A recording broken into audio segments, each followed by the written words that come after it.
시간에 하나님의 말씀 우리가 잘 아는 본문입니다. 누가복음 12장. 누가복음 12장 13절부터 21절까지 있는 말씀을 보겠습니다. 누가복음 12장 13절부터 21절입니다.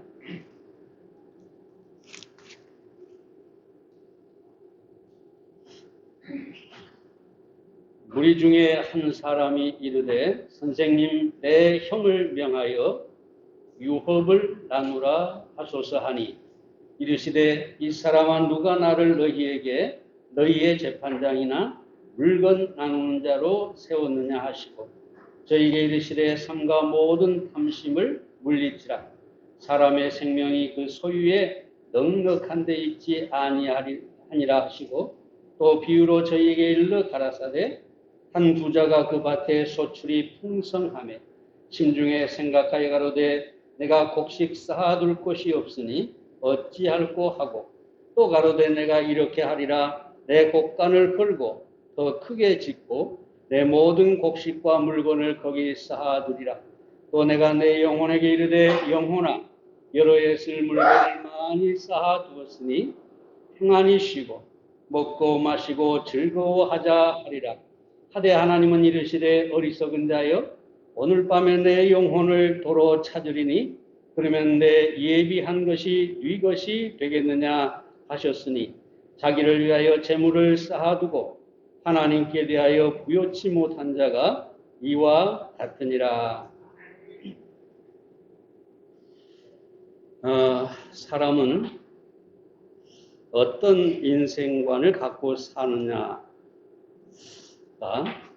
그 사람의 인생을 좌우한다고 할 수가 있습니다.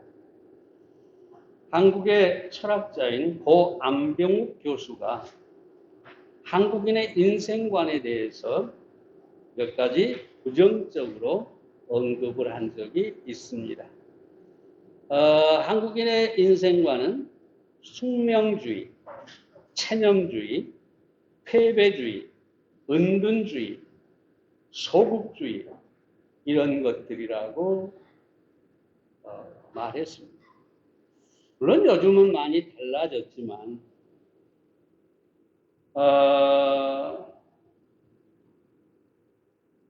그러면서 이분이 무슨 얘기를 하냐면 길을 얘기합니다. 길.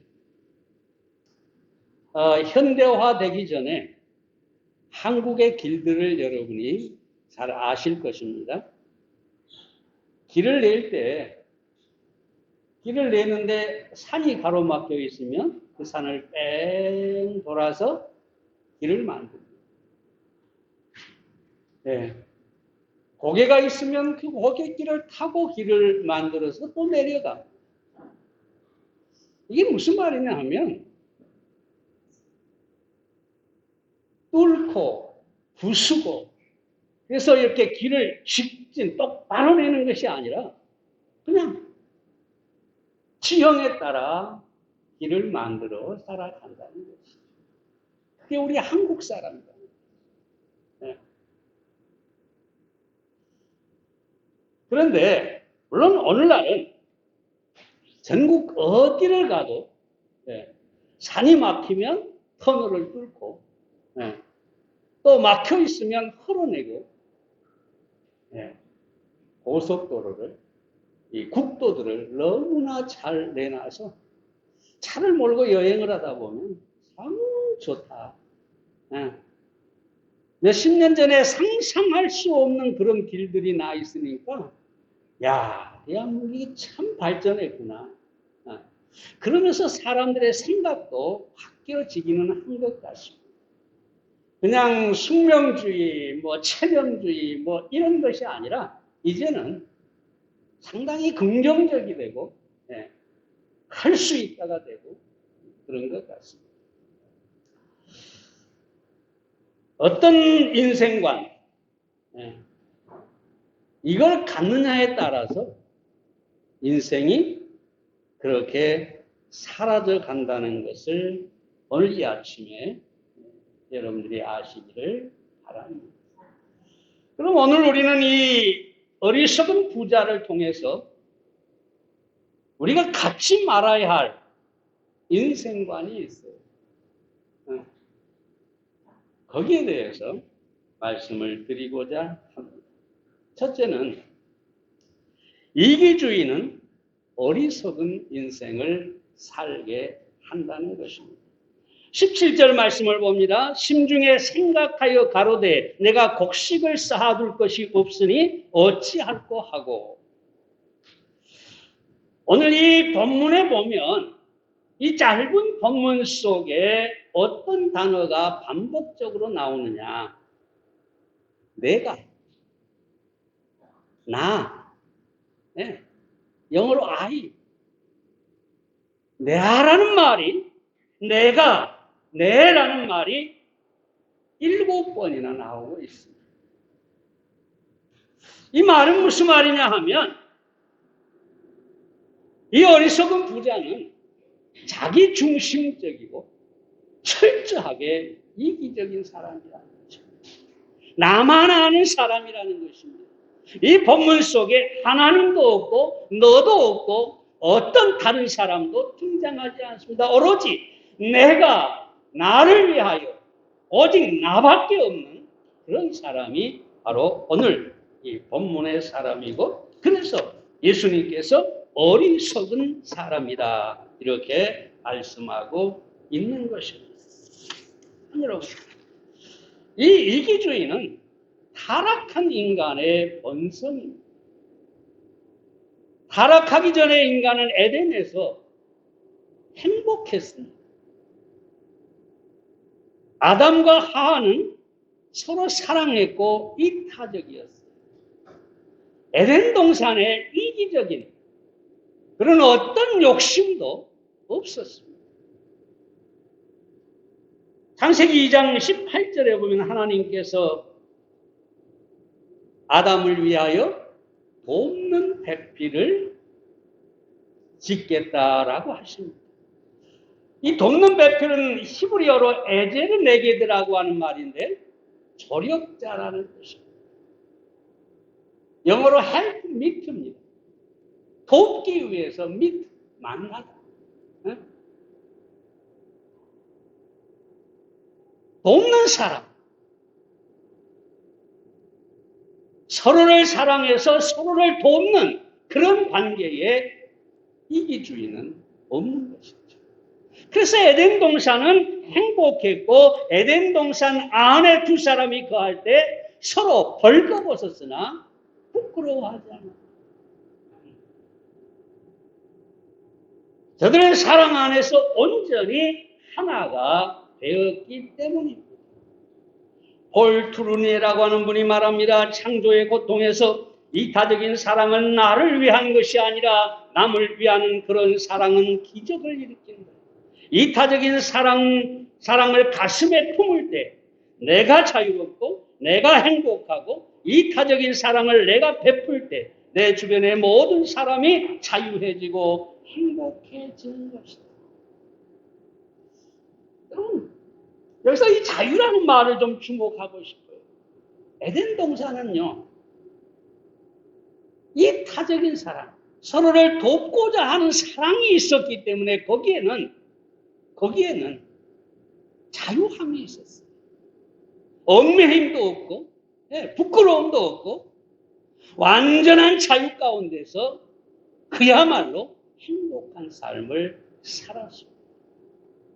그런데 타락한 후에 죄가 그 속에 들어오게 되고 에덴에서의 사랑, 에덴에서의 행복, 이것은 완전히 사라져 버렸습니다. 자주 말씀드렸지만 창세기 3장 12절에 보면 하나님이 주셔서 나와 함께 하신 그가 나무 실과를 내게 주므로 내가 먹었나이다.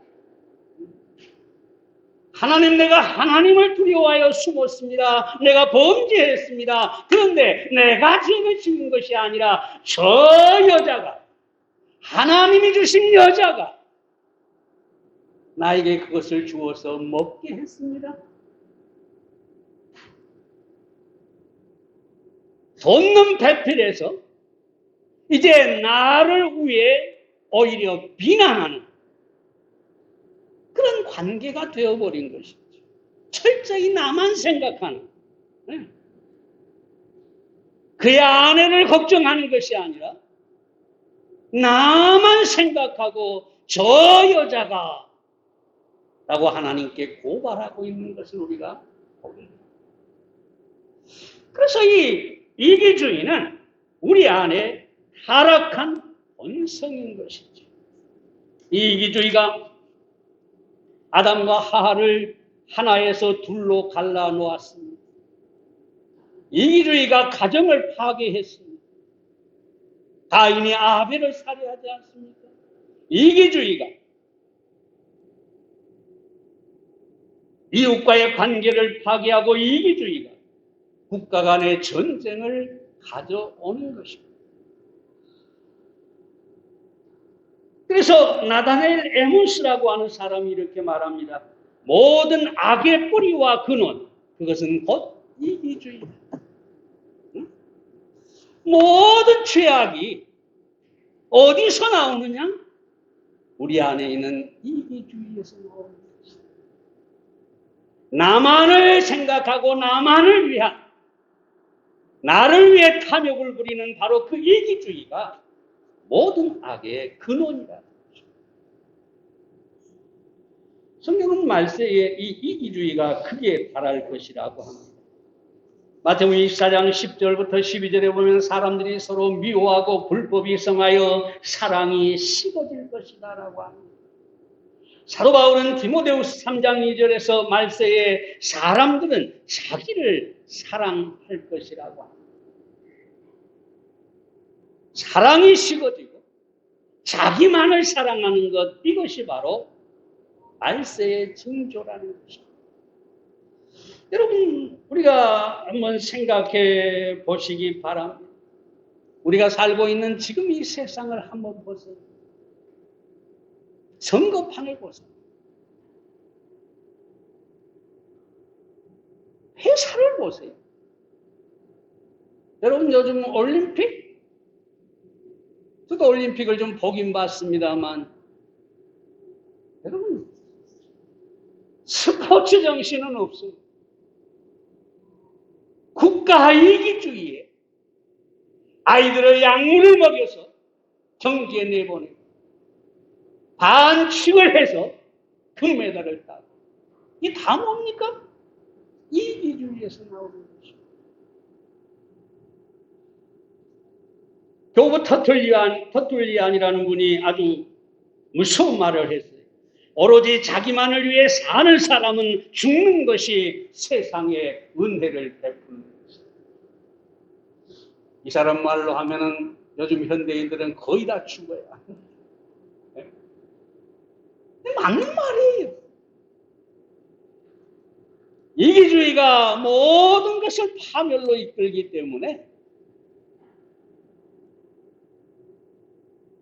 물론 가정이 평화로우려면 이기주의자가 죽어야 되겠지만, 죽는다고 말하고 있지만 이기주의를 버려야 되겠죠. 상의로. 오늘 여러분들이 어떻게 살고 있습니까? 만약 여러분이 여러분 자신만을 위해 사는 이기주의자라고 한다면 한번 잘 생각해 보시기 바랍니다.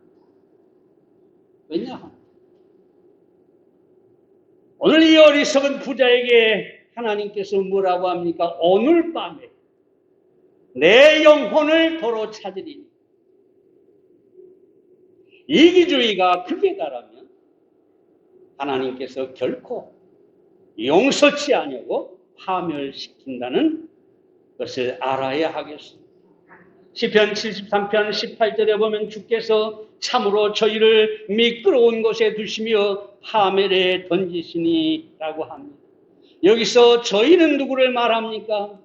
세상에서 온갖 죄악으로 자기를 위해 재물을 끌어모으고 구한 사람들을 가리킵니다. 근데 뭐라고 합니까? 저희를 하나님께서 미끄러운 곳에 두셨다. 여러분, 미끄러운 곳에 있는 사람은 언제 넘어질지 몰라요. 그 말은 이기주의자, 탐욕주의자들은 반드시 넘어질 수밖에 없다는 거예요. 파멸의 하나님이 던지신다고 말씀하고 있습니다. 그러므로 우리는 이기주의를 버리고 이타주의로 살아야 합니다. 그럼 어떻게 우리가 이타주의로 살 수 있을까요? 어떻게 이기주의를 버릴 수 있을까요?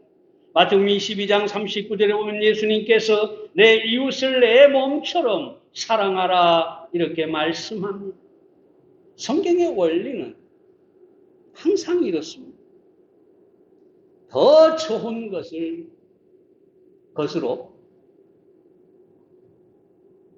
더 좋지 않는 것을 버리는 것. 선하고 아름다운 것을 가짐으로 악하고 더러운 것을 버리는 것. 네. 이게 바로 성경의 원리입니다. 예를 들어서 수가성의 여인이 예수님을 만나고 나서 요한복음 4장에 보면 뭐라고 하냐면은 물동이를 버려두고 이런 말이 나와요. 물동이는 야곱의 우물에서 물을 길어서 먹기 위해 가져온 것인데 왜 이걸 버렸느냐? 목말라서 물을 기르러 온 사람은 왜 물동이를 버렸느냐? 왜 버렸을까요? 예수님을 만나고 그 안에서 생수가 터졌기 때문에. 생수를 얻었는데 물동이가 필요가 없게 된 것이죠. 이게 성경의 원리입니다. 하나님의 사랑이 우리 안에 충만하면 이기주의는 저절로 사라지게 됩니다. 하나님의 사랑이 나를 지배하면 거기에 이기주의가, 탐욕이 자리 잡을 수가 없게 되는 것입니다. 그러므로 우리는 여러분들 이렇게 해야 돼요. 여러분 안에 어떤 욕심이나 이기주의 이런 것들이 자리 잡고 있으면 정말로 나는 이것을 버려야 되겠다, 이걸 없애야 되겠다, 나는 이기주의가 안 돼야 되겠다 하면서 애쓰고 싸우지 마세요. 아무리 그렇게 여러분이 노력해도 여러분 안에 이기주의는, 이기심은 사라지지 않습니다. 그럼 어떻게 해야 될까요? 하나님 제게 하나님의 사랑으로 충만하게 해주시옵소서. 왜냐하면 사랑을 구하고 사랑이 내 안에 충만하면 이기심은, 이기주의는 저절로 사라져버리기 때문입니다. 근데 오늘날 많은 그리스도인들이 이 사실을 생각하지 못하고 그저 자기 안에 있는 죄와만 싸우려고 합니다. 어떻게 하든지 나는 이 죄를 버리고 이것을 이겨야 되고 이것에서 내가 정말 자유해야 되겠다. 싸우고 또 싸우는데 여러분 백날 천날 죽을 때까지 싸워도 여러분 안에 죄는 사라지지 않습니다. 그럼 어떻게 그 죄가, 그 이기심이 여러분 안에서 활동하지 않게 하느냐? 하나님의 사랑을 여러분 안에 충만하게 갖는 것입니다. 그래서 이기심이 여러분 안에 있고 여러분 안에 잘못된 것이 있을 때 하나님 내게 사랑해 주십시오. 하나님의 사랑으로 충만하게 해 주시옵소서. 내 이웃을 내 몸처럼 사랑하게 해 주십시오. 그러면 이기심은 자연히 사라져 버릴 것입니다. 사랑으로 이기심을 이기고 다른 사람을 위해 사는 여러분들이 되시기를 바랍니다. 두 번째로 물질주의는 어리석은 인생을 살게 합니다. 18절 말씀을 봅니다. 또 가로되 내가 이렇게 하리라. 내 곡간을 헐고 더 크게 짓고 내 모든 곡식과 물건을 거기 쌓아두리라. 소출이 풍성한 이 부자는 새로 곡간을 짓고 큰 곡간을 짓고 거기에다가 쌓아두리라. 쌓아두리라. 쌓아둔다고 하는 것은 바로 그가 탐욕으로 가득한 물질주의자라는 것을 알 수가 있습니다. 여러분, 이 사람을 보면 하나님도 없고 다른 사람을 위한 구제나 헌신도 없고 오로지 모든 물질을 자신을 위해서 쌓아둔 아주 탐욕스러운 물질주의자인 것을 보게 됩니다. 여러분, 여기서 오해하지 마십시오. 물질이 많다, 재물이 많다, 돈이 많다. 이 사람이 물질주의자가 아닙니다. 물질이 적든 많든 물질이 첫째인 사람, 재물이 하나님보다 앞선 사람,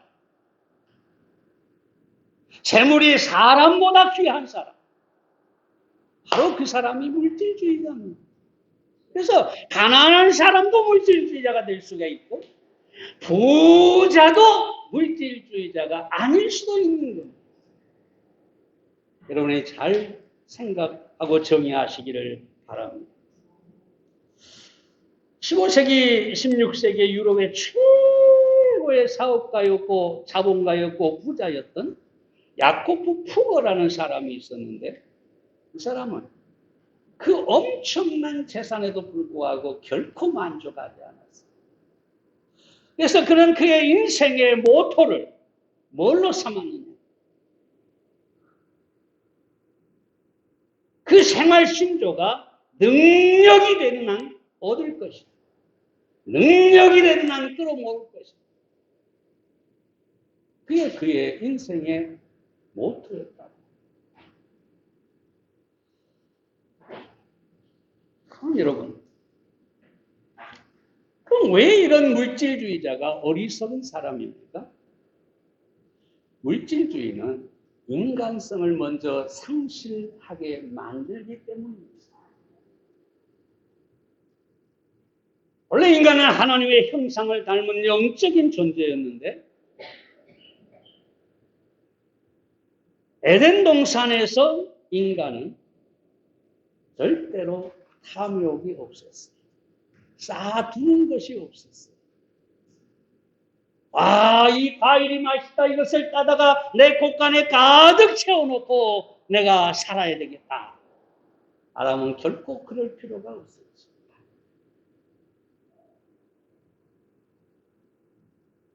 그들에게 물질은 그저 매일 먹고 사용하면 그것으로 충분했고 좋겠습니다.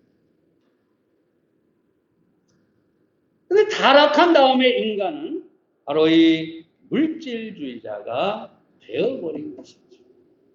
욕심껏 모으고 욕심껏 쌓고 세상의 모든 것을 다 가져야 만족하겠다. 이런 탐욕으로 가득하게 되어버린 것입니다. 그런데 사랑하는 여러분, 이 물질주의가 인간성을 상실하게 합니다. 인간에게 이 물질주의 탐욕이 들어온 다음에 인간의 도덕은 타락했고 양심이 마비가 됐고 그 행위가 죄악으로 가득하게 되었습니다.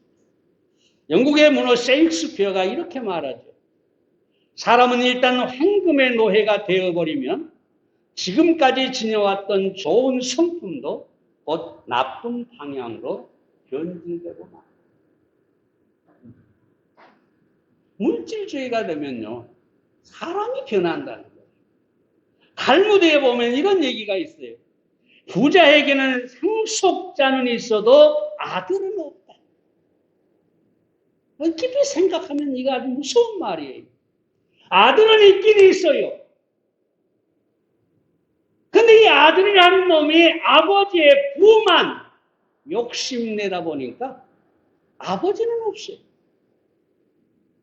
마찬가지로 아버지에게도 아들은 없어요. 오직 그 집안에 있는 것이라고 뭐냐?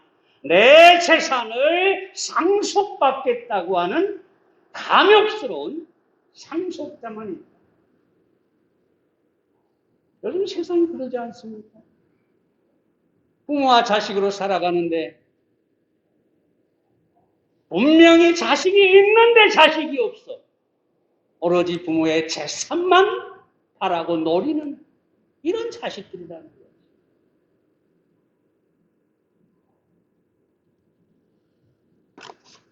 그래서 이 물질주의는 정말로 끔찍한 것입니다. 뿐만 아니라 이 물질주의가 행복을 주지 못한다는 것을 알아야 합니다.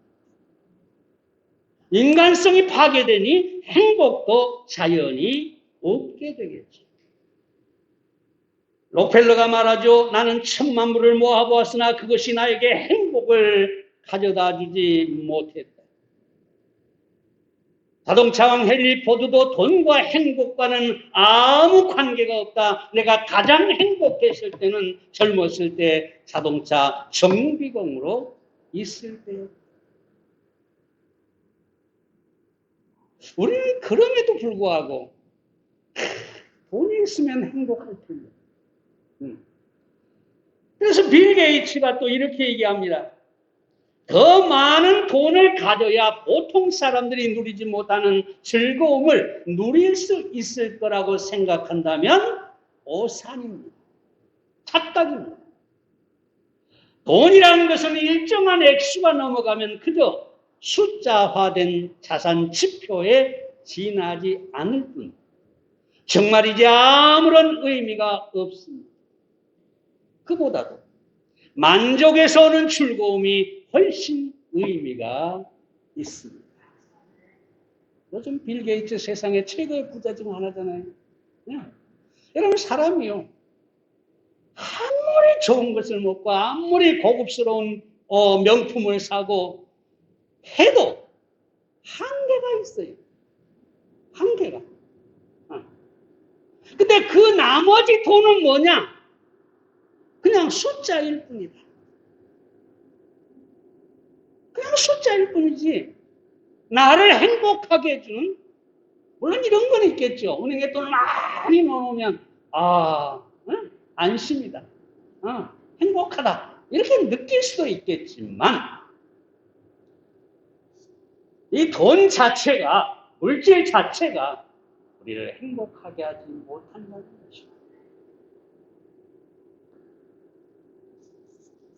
어느 아프리카 선교사가 아침에 눈을 뜨고 창밖을 딱 바라보았는데 거기에 아프리카 가난한 아이들이 모여서 놀고 있는데 그 모여서 노는 모양이 너무나 행복해 보이는 거예요. 근데 뭐라고 노느냐 가만히 봤더니 선교사 집에서 먹고 버린 통조림 깡통, 이 깡통을 가지고 노는데 그렇게 행복할 수가 없더래요. 보세요. 그 깡통 안에 있는 내용물을 먹고 사는 이 선교사의 가족, 그리고 미국의 수많은 어린이들, 그들은 빈 깡통을 가지고 노는 저 아이들보다 절대로 행복하지 못하다. 행복은 만족한 것입니다. 내게 주어진 것을 만족하고 그 안에서 누리는 것이 진정한 행복인 것입니다. 다시 한 번 말씀드립니다. 이 물질주의는 절대로 지혜로운 것이 아니고 어리석은 것입니다. 그럼 어떻게 우리가 이 물질주의로부터, 이 탐욕으로부터 해방될 수가 있을까요? 답은 영적인 가치관을 갖는 것입니다. 예수님께서 마태복음 6장에서 뭐라고 합니까? 세 가지 가치를 얘기합니다. 세 가지. 첫째로 의식주가 있어요. 또 하나는 목숨이 있어요. 생명. 또 하나는 뭐가 있느냐? 그의 나라와 그의 의, 하나님이 있어요. 예수님께서 마태복음 6장에서 이 가치관을 얘기해 주고 있는데 가장 가치 있는 것이 뭐냐? 하나님의 나라와 하나님의 의, 하나님이. 두 번째 가치가 뭐냐? 목숨이고. 세 번째 가장 가치가 적은 것이 뭐냐? 물질, 의식주, 먹고 마시고 사는. 이 가치관을 가지고 있으면 우리가 물질의 탐욕을 버릴 수가 있는 것이죠. 아무리 그 물질이 적어도 만족할 수가 있는 것이죠. 사도 바울이 빌립보서 3장 7절 8절에서 뭐라고 합니까? 그리스도 예수를 아는 지식이 가장 고상하다. 나머지 모든 것은 배설입니다. 배설물이 뭡니까? 가치가 없는 것이다.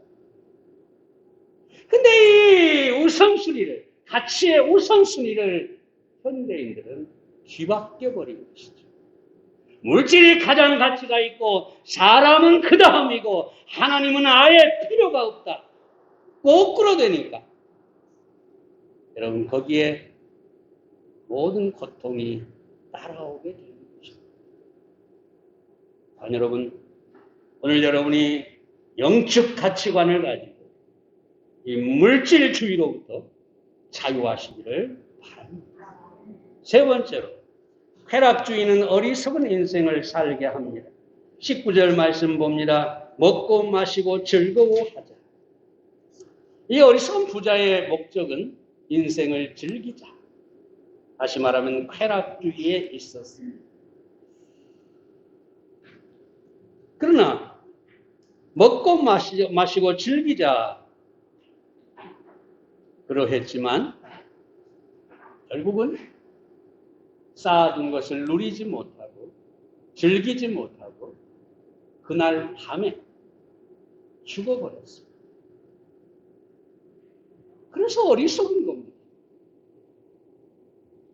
누군가 그런 말을 해요. 부자가 되기 위해서 오늘 가난하게 산다는 것은 어리석은 것입니다. 왜? 부자가 되기 위해 쌓아놓은 그것이 영원한 보장이 없기 때문이고 더욱 중요한 것은 그것을 누려야 할 내 생명이 보장이 없기 때문입니다. 그래서 쾌락주의, 먹고 마시고 즐기자.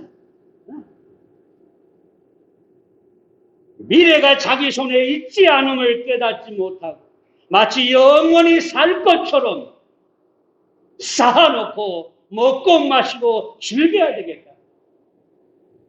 이 쾌락주의는 그래서 어리석은 것입니다. 이 쾌락주의는 어리석을 뿐만 아니라 타락을 가져오는 무서운 것입니다. 여러분 솔로몬을 보세요. 하나님께서 지혜를 주셔서 세상에서 가장 지혜로운 사람이 됐어요.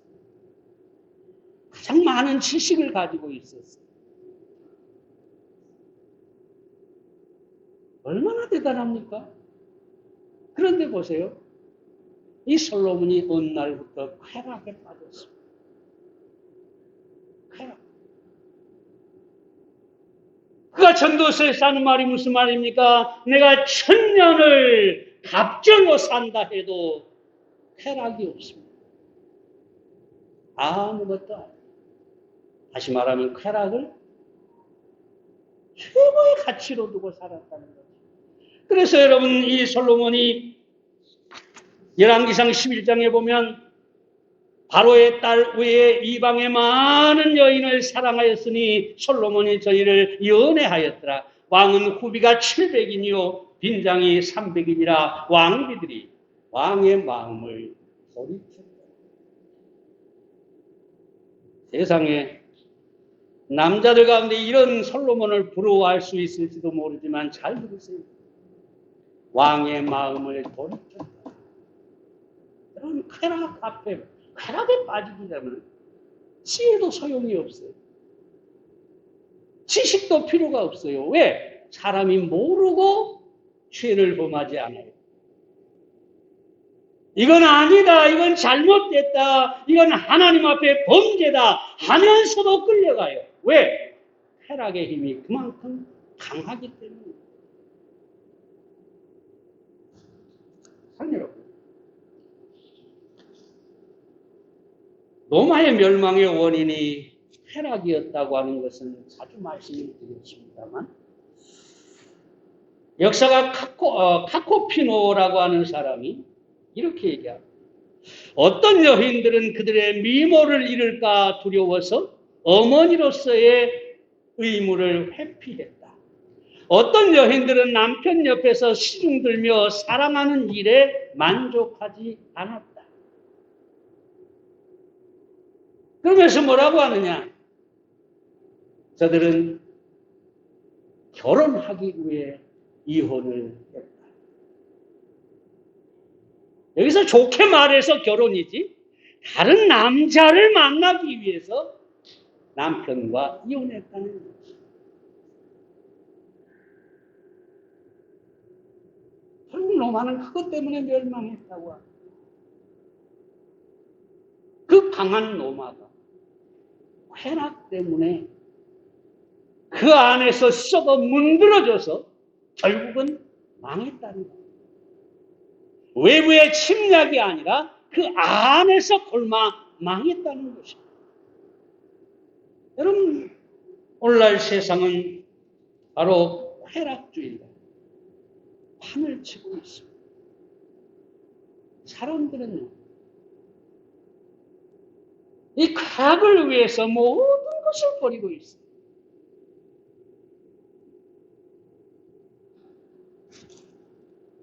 며칠 전에 시간이 가네요. 며칠 전에 타원 보고라는 무슨 프로가 있는데 거기 보니까 폼페이라고 하는 로마 도시에 대한 것을 얘기를 하는데요. 이 도시는 화산 폭발로 지하에 묻혔다가 나중에 발굴해낸 것인데요. 딱 발굴해놓고 보니까 도시가 거의 그대로 남아있는데 가장 큰 특징이 뭔지 아십니까? 골목마다 사방에 홍등가들, 매운불들이, 여자를 사는 그런 곳들이 가득했다는 것이죠. 왜 폼페이가 멸망했을까요? 그저 자연스럽게 이 화산이 폭발하는 일이 그냥 자연의 일이었을까요? 하나님께서 소돔을 멸망시키듯이 폼페이도 멸망시켰다고 믿습니다. 왜냐? 소돔성도 똑같은 도덕적 타락이 있었기 때문에 쾌락주의가 판을 치고 있었던 것이죠. 천사들이 롯의 집에 들어가니까 뭐라고 합니까? 그 깡패들, 그 비류들이 와가지고 내놔라. 우리가 그를 상관하겠다. 그 말은 동성애를 하겠다는 말. 세상이 똑같아요. 동성애, 마약, 온갖 타락이 우리가 살고 있는 이 세계. 그리고 대한민국의 현 주소가 되어 있다는 것을 알아야 하겠습니다. 그럼 우리가 이 한마디만 조금만 말씀드리고 말겠는데, 이 쾌락주의에서 우리가 거룩한 삶을 살려면 어떻게 해야 될까요? 소망을 가져야 합니다. 소망을 가져야 해요.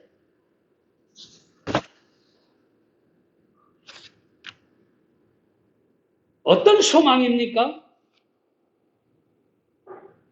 천국의 소망, 우리 주님의 재림의 소망. 네.